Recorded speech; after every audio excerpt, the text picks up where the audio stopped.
Little girl hides in closet during robbery and calls 911. What happens next is shocking.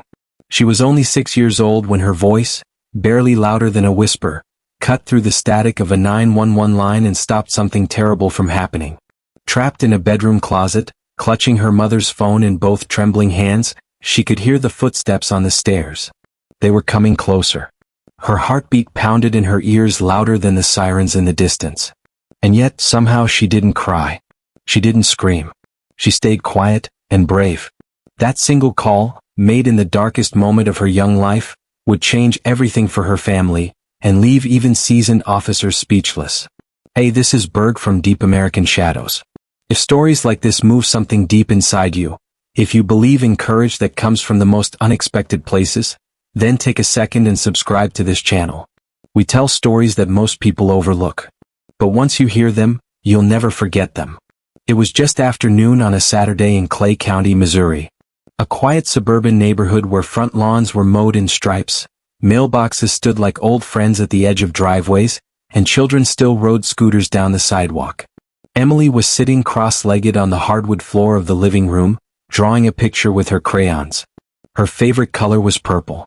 She always used it for the sky, even though her teacher said it should be blue. On the page, she'd drawn her mom, her dad, and herself, all smiling, holding hands under a big purple sun. She wrote family in uneven, backward letters, then proudly stuck the picture on the fridge. Her mom was heating up grilled cheese sandwiches in the kitchen, humming along to a Taylor Swift song on the radio. Her dad was in the backyard tightening a loose board on the fence. Just a regular day. Nothing strange. Nothing wrong. The kind of day that makes you forget bad things ever happen to good people. Emily hugged her teddy bear and went upstairs to her room. She was wearing her unicorn pajama pants, even though it was past noon. That was the kind of thing her mom let slide on Saturdays. She pulled a blanket over her shoulders and sat by the window, watching the clouds move slow and soft across the sky. Then the doorbell rang. Not once. Not a friendly ding-dong. But 3 short, sharp chimes. Like someone hitting it fast. Her mom paused, turned off the stove, walked to the door with a half-suspicious look. Through the peephole, she saw a man in a brown delivery uniform holding a clipboard. He smiled and said something she couldn't hear. She hesitated. Opened the door. That was when everything changed. 2 more men, masked, rushed in behind the first. One slammed the door shut. Another pulled something from his jacket. Black, metal, cold. Her mother screamed. Her father, hearing the chaos from the yard, ran toward the back entrance, but he didn't get far. The first intruder was already there, waiting. They pushed both parents down, shouting, threatening, searching for something. Upstairs, Emily froze. She had heard the scream, the shouting, the sound of something heavy hitting the floor. Her teddy bear fell from her arms. Her breathing quickened. She tiptoed to the hallway, looked down the stairs, saw the man in the mask shoving her dad against the wall. That's when she ran, back to her room, straight into the closet. She shut the door gently and curled into the corner, surrounded by coats and shoes. That's where she found it, her mom's purse with the phone still inside. Her hands were shaking. She'd never used a passcode before. But her mom didn't have one. The screen lit up. She pressed emergency call and dialed 911. It rang once. 911, what's your emergency? There was silence for a second. Then a whisper, there's bad guys in my house. The dispatcher's voice softened instantly. Okay, sweetheart. Are you safe right now? Emily nodded, then realized she had to speak. I'm in the closet. Good. That's very smart. Can you tell me your name? Emily. Emily, you're doing really well. Do you know your address? She hesitated, then gave the street name, but not the house number. Her voice quivered. It's okay, the dispatcher said. Do you hear anything right now? She listened. Heavy footsteps. Someone opening drawers. Then she whispered, they're looking for something. Downstairs, her mother was pleading. One of the men was demanding a safe. Her dad said they didn't have one. One of them slapped him. Emily covered her mouth to keep from crying. Emily, the dispatcher said, just keep whispering, okay? We've got officers nearby. Can you tell me anything else you hear? A dog barking. Next door. Perfect. That helps a lot.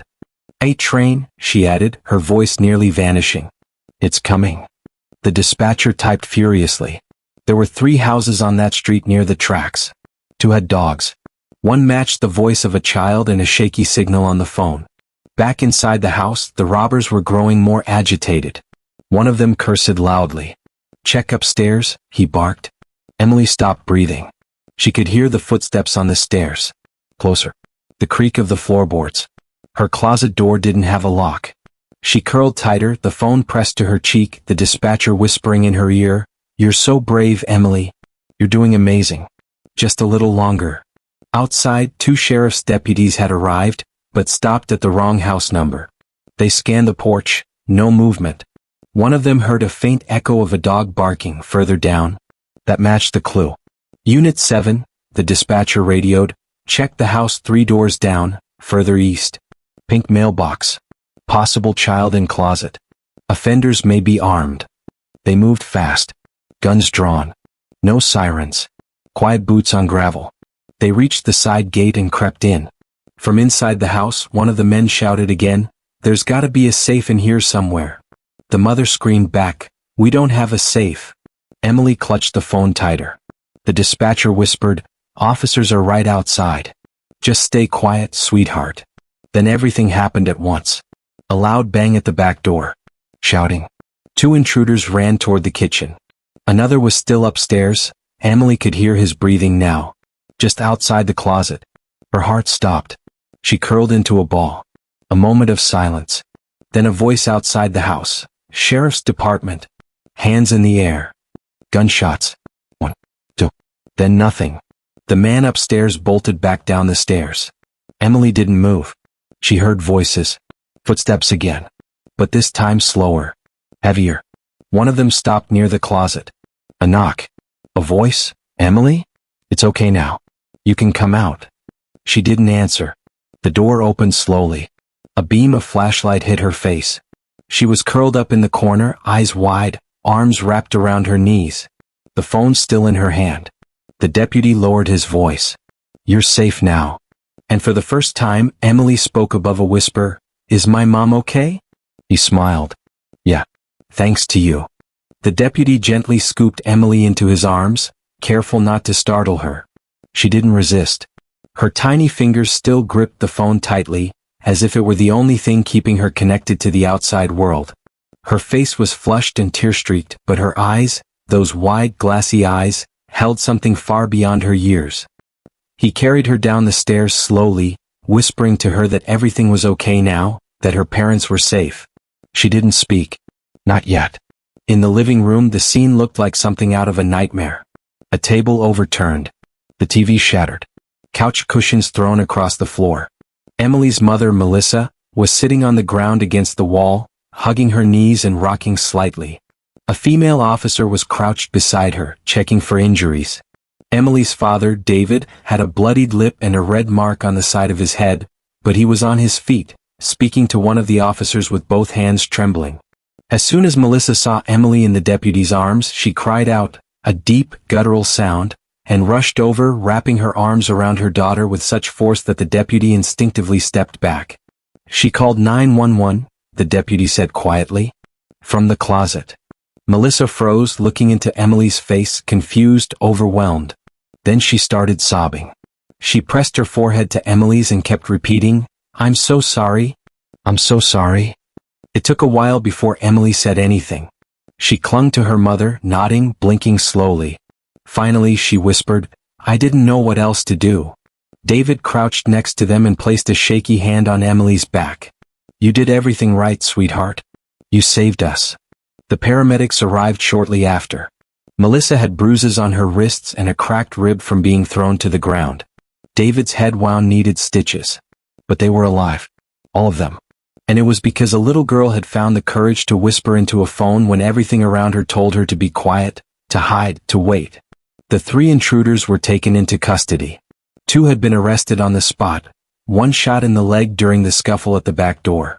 The third, the one who had been upstairs, was apprehended a few blocks away, attempting to flee on foot through a neighbor's yard. Police later confirmed that the men were part of a small burglary ring targeting middle-class families in quiet suburbs. They would pose as delivery workers or utility employees to gain access, often counting on surprise and speed to overpower residents before help could be called. But they hadn't counted on Emily.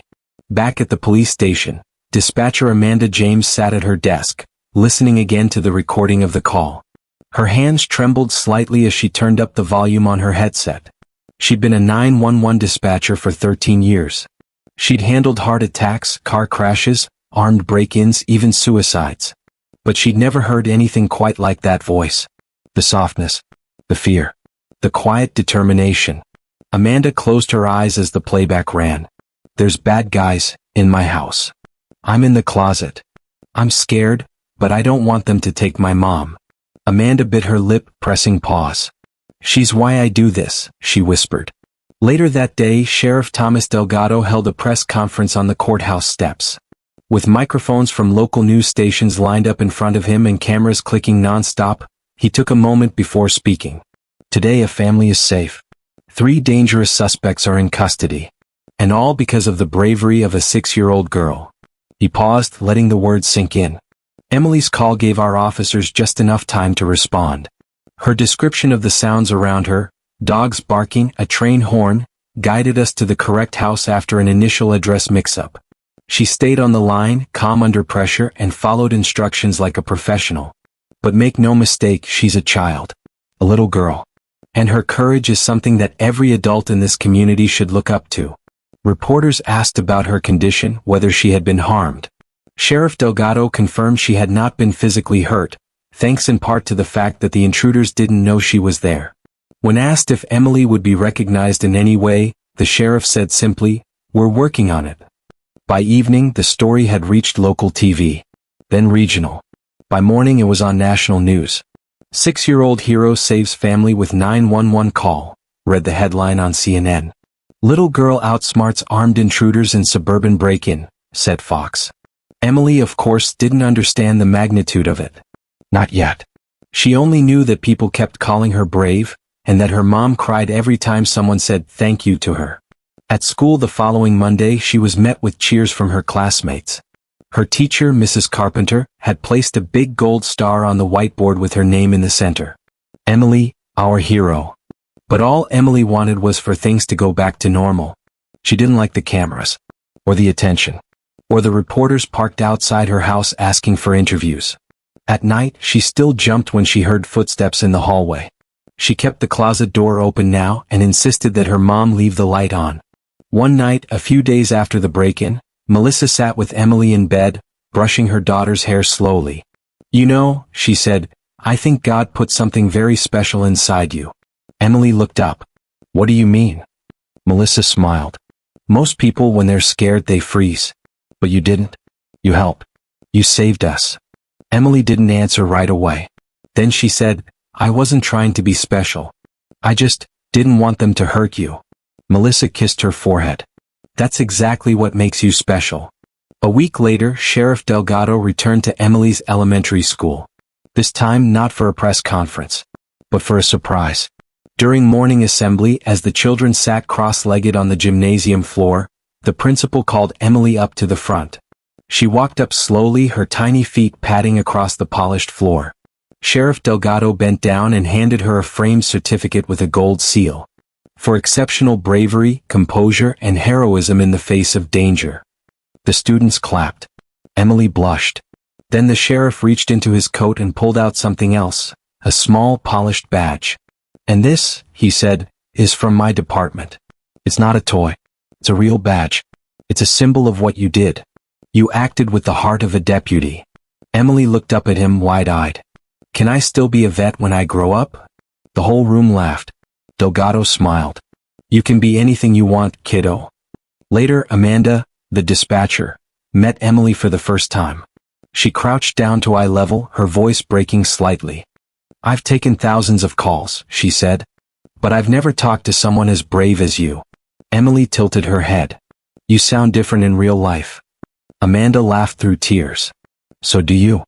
Outside the school that day, the community gathered. Parents, neighbors, police officers. Some brought flowers. Others brought signs. "Thank you, Emily," one said with crayon hearts around it. A few people whispered that the world needed more kids like her. Others just stood quietly, shaken by the thought that a little girl had done what many grown-ups might not have been able to. As for Emily, she still wore her unicorn pajama pants on Saturdays. She still drew purple skies. But she never forgot the day she whispered into a phone and saved everything that mattered. In the days that followed the ceremony, life in the Reed household began to slowly shift back toward something resembling normal, though normal no longer meant the same thing. The locks were changed. A security system was installed. Neighbors dropped off casseroles and cards, and more than one local police officer passed by just to check in on them. But the shadow of what had happened still lingered like smoke after a fire. Emily had stopped playing in her room. She didn't draw as much. Her purple crayons sat untouched in their box, and her drawings on the fridge were slowly replaced by flyers and doctor's appointments. Melissa noticed it first. Emily wasn't sleeping. She'd lay awake for hours, staring at the hallway light, jumping at any creak or gust of wind. One night, Melissa heard her daughter sobbing into her pillow. When she entered the room, Emily didn't look up. Her tiny shoulders trembled under the blanket. "Baby, what's wrong?" Melissa whispered. Emily choked on the words. "I thought, if I was brave it would all go away." Melissa sat beside her, brushing the tangled hair from her forehead. "It did go away, sweetie. The bad men are gone. But I still see them," Emily murmured. "In my head. In the closet. In the house." Melissa held her close and rocked her gently. "That's not your fault. You were so brave, but even brave people get scared after something like that. It's okay to be scared." The family agreed to start therapy. Emily was assigned a trauma counselor who specialized in young children.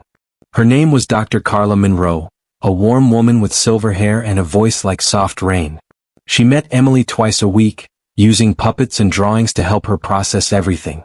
During one session, Dr. Monroe asked Emily to draw her closet. Emily took a deep breath and sketched a small square, a door, and her mother's purse. Then she drew herself inside, sitting cross-legged. But the expression she gave her cartoon face was blank. No eyes, no smile. "And how did you feel in the closet?" Dr. Monroe asked.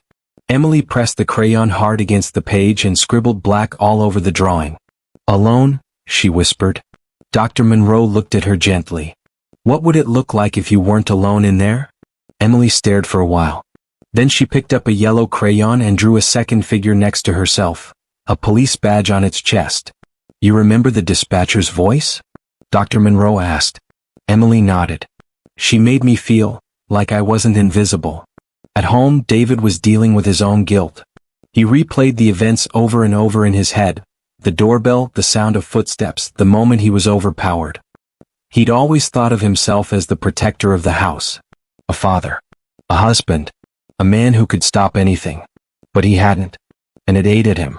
Late one night, he sat on the porch with a beer in his hand, staring out into the quiet cul-de-sac. Sheriff Delgado had stopped by to drop off some paperwork earlier that day, and now his words echoed in David's mind. "You raised a warrior." David shook his head and muttered, "She shouldn't have had to be." Melissa sat down beside him. "None of us should have. But it happened. And she didn't run from it." "I froze," he said. "I froze and she didn't." "She had you and me in her heart," Melissa replied. "That's why she moved. That's why she whispered into that phone." He looked over at his wife and saw the same pain in her eyes. They were both trying to carry the weight for each other, and for Emily. But Melissa's strength was different. It was quiet, steady, like the way she kept folding laundry even when her hands trembled. Emily, meanwhile, was beginning to process her experience in ways no adult could have predicted. She began keeping a notebook hidden beneath her pillow. In it she wrote letters, not to people but to moments. "Dear closet, you were dark and small but you didn't let them find me. Thank you. Emily, dear phone, you were cold and scary but you helped me talk to someone who cared. Thank you. Emily, dear train sound, you helped the police know where I was. Thank you. Emily." Melissa found the notebook one afternoon while changing the sheets. She didn't read past the first page before gently placing it back and wiping tears from her cheeks. It was clear now, Emily wasn't just healing. She was remembering everything, every sound, every feeling, every beat of her heart that night, and putting it into words, into stories, into meaning. Word of Emily's bravery continued to spread. She received letters from across the country. A group of firefighters from Boston sent her a plush Dalmatian and a handwritten note that said, "Real heroes come in all sizes." A children's book author from Oregon wrote to her saying he was inspired to create a character based on her. But it wasn't until one particular letter arrived from a small town in Texas that Melissa truly realized the depth of her daughter's impact. The envelope was plain. Inside was a single handwritten note from a woman named Angie Reynolds. "I have a daughter. She's 5. She's always been afraid of the dark. But after hearing your story, she told me she wants to be a police officer when she grows up. Not because she wants to catch bad guys, but because she wants to help little kids feel safe. Thank you for reminding us what courage looks like. NGR." Melissa folded the letter and held it to her chest. Then she brought it to Emily's room, sat at the foot of her bed, and read it out loud. Emily listened in silence. Then smiled, a soft, tired smile, and asked if she could keep it in her notebook. As the weeks turned into months, the fear began to fade just a little. Emily laughed more often. She went back to drawing, still purple skies, still crooked letters, but now with people holding hands again. And sometimes she added a small badge or walkie-talkie to the figure standing beside her. One day Dr. Monroe asked her, "Do you still think about that night?" Emily nodded. "But now I think about how it ended." "And how did it end?" Emily looked up, eyes steady. "With someone hearing me." That afternoon she went home and asked her mom if she could visit the 911 center. Melissa hesitated. "Are you sure?" Emily nodded. "I want to meet the voice." The county sheriff arranged it. Amanda James, now somewhat of a local celebrity herself, stood at the entrance of the call center when Emily arrived. She knelt as the little girl walked toward her, holding a bouquet of flowers and a folded piece of paper. Emily handed it to her. "Dear voice, you helped me be brave. You talked to me when I couldn't see anything. Now I see everything. Thank you, Emily." Amanda wiped a tear and hugged her tight. "You're the reason I'll never quit this job," she whispered. They gave Emily a tour of the dispatch room. She sat in the chair where Amanda had been that night. Touched the headset. Pressed the buttons. Then she looked up and asked, "Do you talk to scared people every day?" Amanda nodded. "Almost every hour." Emily thought for a second. "Then maybe you're a hero too." Later that night, as they drove home under a sunset painted with lavender and gold, Melissa looked in the rearview mirror and asked, "How do you feel?" Emily was quiet. Then she said, "Like I'm not scared of the closet anymore." And that was the moment Melissa finally allowed herself to exhale. Spring turned to summer, and with the changing season came new routines, new air, and, for the first time since that horrible day, a sense of peace in the Reed home. The silence that once haunted their halls no longer carried dread. Now it echoed with laughter again. Emily had begun playing in her room once more. The closet door, once a symbol of fear, had transformed into something else entirely. It was now where she kept her flashlight, her little notebook, and a walkie-talkie her dad gave her for fun. "She calls it her command center," Melissa joked once, watching Emily pretend to coordinate rescue missions with her stuffed animals. David had smiled at that, a real smile, the kind he hadn't shown in months. Little by little they were healing. But even healing has shadows. That summer, an invitation arrived in the mail with a gold border and an official seal. It was from the National Children's Safety Council, inviting Emily and her family to Washington, D.C., for a special ceremony honoring extraordinary acts of courage by children under 10. Emily was the youngest honoree. She would be recognized before a room filled with law enforcement leaders, educators, child psychologists, and families from across the country. David hesitated at first. He didn't want to expose Emily to more public attention. But Melissa asked him, softly, "Don't you think she deserves to know just how far her courage reached?" Emily, for her part, was unsure. "Will there be cameras?" she asked. "Probably," Melissa said honestly. "But they'll be there because they want to say thank you. Not because they want to scare you." Emily looked down, twiddling her fingers. "Okay. But only if I don't have to wear a dress." Melissa laughed. "Deal." So they went. On the morning of the ceremony, Emily wore navy blue pants, a soft white shirt, and a silver heart necklace her mother gave her that once belonged to her grandmother. Amanda James, the 911 dispatcher, flew out to join them and sat with the family in the front row. Her presence brought Emily comfort, like a familiar melody in a strange room. The stage was set inside a marble-floored atrium of a federal building, under a tall ceiling of stained glass. The event organizers had prepared a slideshow with photos of the honorees, each accompanied by a short description of their story. When Emily's name appeared on the screen, followed by a voiceover narrating her 911 call, the room fell completely silent. It was surreal. Words she had whispered in a dark closet were now echoing through speakers in a room filled with powerful adults. Melissa held Emily's hand tightly. Amanda reached over and rested a hand on her shoulder. When the applause came, it was thunderous. Emily walked up to the podium slowly, holding a certificate in one hand and a small teddy bear in the other. The bear wore a tiny plastic badge. She didn't speak. She simply stood, nodded shyly, and stepped down. It was enough. The room didn't need a speech. Her presence was the message. That night, after all the handshakes and flash photography had ended, the Reeds went back to the hotel. Emily curled up in bed, exhausted but glowing. Melissa kissed her on the forehead and whispered, "You did beautifully. Can we go home tomorrow?" Emily asked sleepily. Absolutely.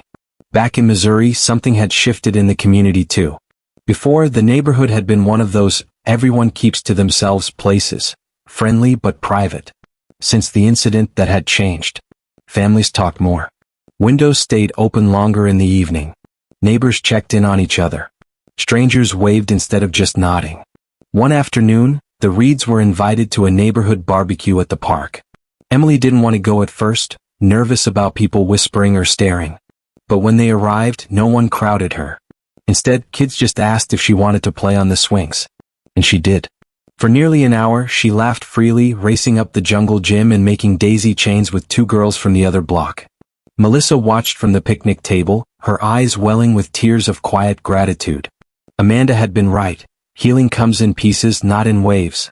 David sat beside her, arm draped over the bench. "She looks like she used to," he said softly. "She is who she's always been," Melissa replied. "We just never saw it so clearly before." Later that night, Emily asked if they could visit the sheriff's office again. "I want to give them something," she said. The next day, she walked into the Clay County Sheriff's Department with a homemade card. On the front was a drawing of 3 stick-figure officers, one labeled Mr. Thomas with a mustache. Inside it read, "Thank you for hearing me. You made my whisper louder than their shouting. Love, Emily." Sheriff Delgado had to excuse himself for a moment after reading it. But not everything was easy. Trauma leaves marks even when it doesn't leave bruises. Occasionally, Emily would flinch at loud noises. She avoided strangers in uniforms for a while, even mail carriers. She still double-checked that her closet door closed quietly and that her nightlight stayed on. Melissa and David respected that. They didn't rush her. Didn't tell her to get over it. They just made space for fear, for healing, and for unexpected strength. At one of her final therapy sessions, Dr. Monroe asked Emily if she remembered what she whispered when the police finally opened the closet. Emily thought hard. "I asked if it was over." Dr. Monroe nodded. "And if I asked you now, what would you say?" Emily looked at the ceiling. "It's not over. But I'm not afraid anymore." The counselor smiled. "That's a powerful difference." One evening in July, something happened that sealed that transformation. Melissa was pulling weeds in the backyard when she heard the familiar ring of the doorbell, 3 quick chimes. Her heart skipped. That sound. It was too similar. She froze.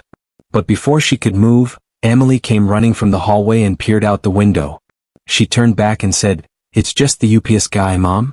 Then she walked to the door, unlocked it, and opened it halfway, calling out, "You can leave the box there, thank you."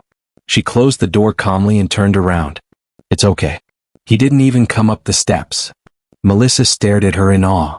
"You sure?" Emily nodded. "I can tell now."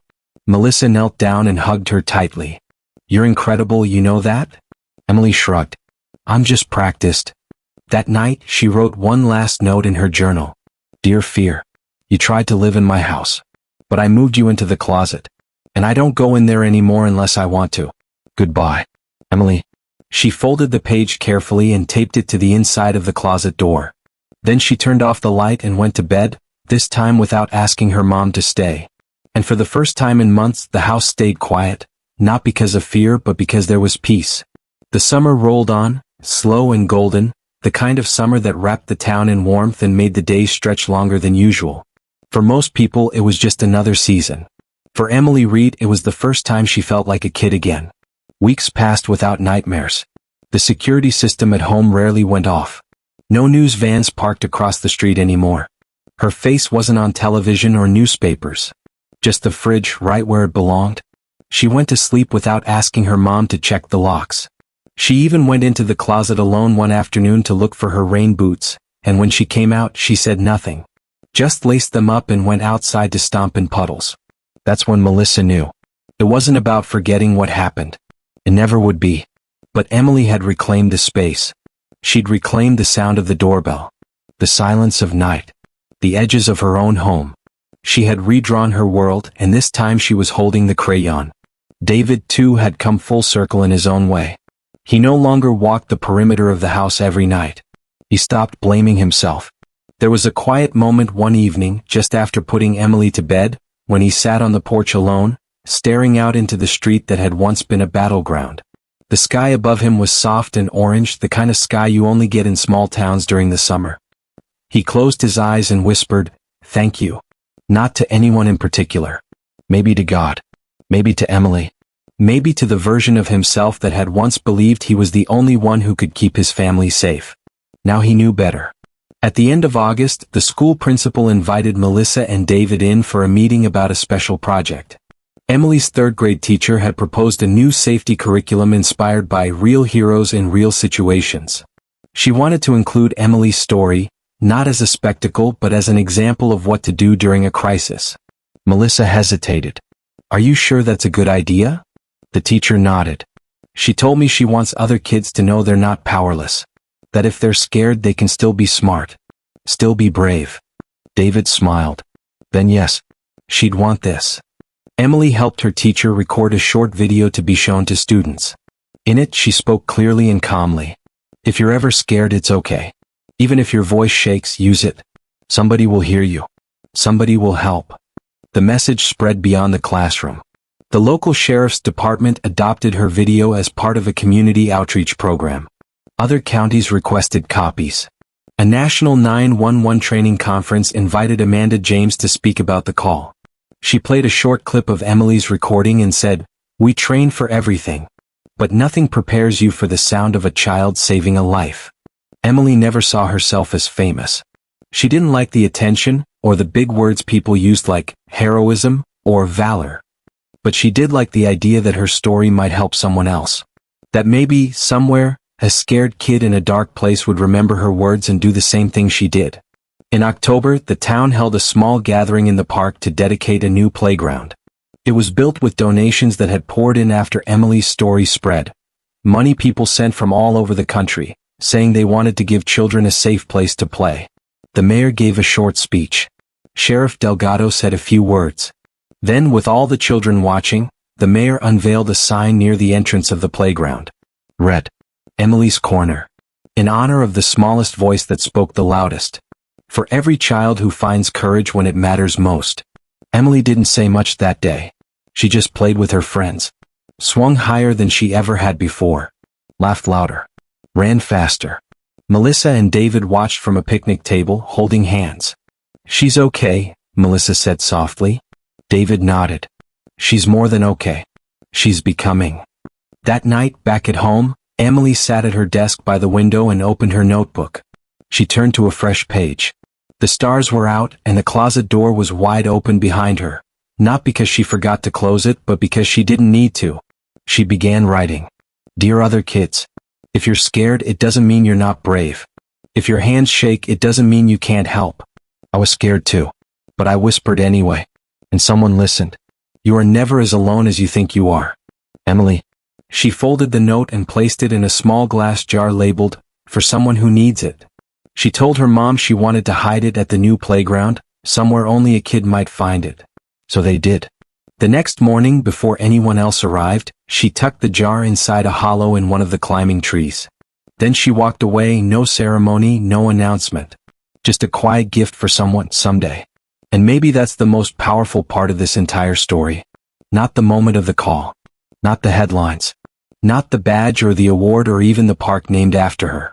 It's that Emily Reed, a 6-year-old girl from a quiet Missouri neighborhood, chose to whisper instead of scream, chose to help instead of hide. And in doing so, reminded the world that courage doesn't always come crashing through the door. Sometimes, it curls up in a closet, with shaking hands and a heart full of love, and makes a call that changes everything. This is the kind of story we tell here at Deep American Shadows. If it moved you, if it made you believe, even for a moment, that light can come from the smallest places, then help us keep sharing these stories. Subscribe to the channel. Leave a comment about what part of this story stayed with you. And if you know someone who needs to hear this, send it to them. You never know what one whisper can do.